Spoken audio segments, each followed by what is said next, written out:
Well, Dan, it happened on a quiet Sunday evening. It rained that day, and the mother and daughter that lived in the house had a fire going in the fireplace. That fire eventually spread, engulfing the second story in flames. A couple passing by acted quickly, doing what they could to help.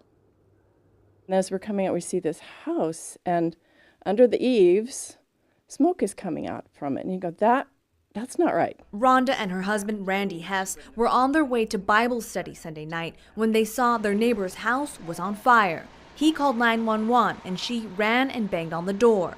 Finally, someone was roused, the older woman, and came to the door. I said, "You've got to get out of here. Your house is on fire." They managed to get her out, but her daughter, 67-year-old Catherine Tops, was still upstairs.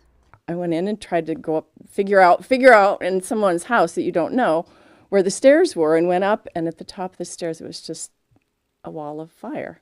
And then windows started popping out from, I guess, pressure or whatever was up there that was exploding. And the last thing she said was, "I can't get out." And then we kept calling to her, and there was no answer. You think, okay, well, she was alive, and maybe we could have... And my son, who's a fireman, said, "There's no way with that much heat and that much smoke that you could help her." It was very difficult. She urges people to think about fire safety in their own home and make a plan. So yes, smoke detectors, batteries and smoke detectors. All fire prevention is just, and everybody needs to know, how do you get out of an upstairs building?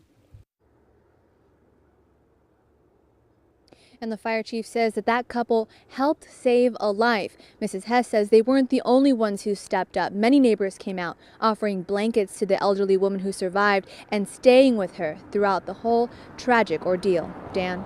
Thank you, Bianca. Investigators say the fire was accidental and no foul play is suspected.